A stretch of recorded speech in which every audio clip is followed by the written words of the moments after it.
किसी नगर में एक सेठ जी रहते थे। उनके 7 पुत्र थे और सातों शादीशुदा थे। सातों पुत्रों की बहुओं में सबसे छोटी बहू सबसे ज्यादा विदुषी, सुशील और संस्कारी थी।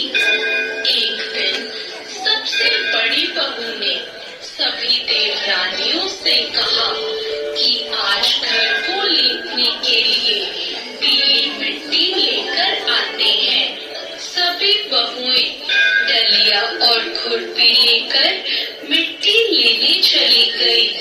जब बहुएं मिट्टी खोदने लगी तब वहाँ एक सांप निकला।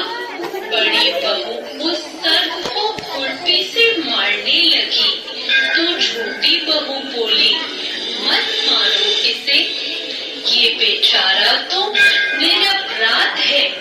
यह सुनकर बड़ी बहू ने सर्प को नहीं मारा। तब सर्प एक और जाकर बैठ गया। छोटी बहू ने सर्प से कहा, आप यहाँ से जाना मत, मैं अभी आती हूँ। ऐसा कहकर छोटी बहू सर्प के लिए दूध लेने चली गई।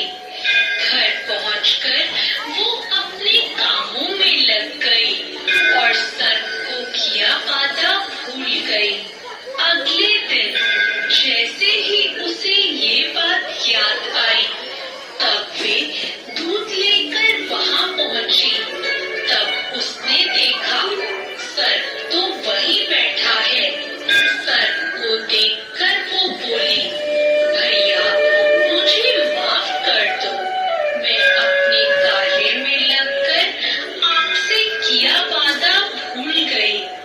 तब सर्प बोला, मुझसे झूठ बोलने के लिए मैं अभी तुझे डस लेता, लेकिन तूने मुझे भैया कहा है, इसलिए मैं तुझे छोड़ रहा हूँ और आज से तू मेरी बहन हुई।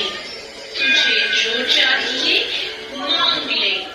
छोटी बहू बोली, भैया मेरा कोई नहीं है, मुझे एक भाई मिल गया, मुझे और कुछ नहीं चाहिए। बस जब भी मैं अपने भाई को पुकारूं तुम चले आना। कुछ दिनों बाद सावन के महीने में सेठ जी की सभी बहुएं अपने अपने पीहर जाने लगी और छोटी बहू से बोली, तेरा तो कोई पीहर नहीं है, तो कहाँ जाएगी? यह सुनकर छोटी बहू बहुत रोई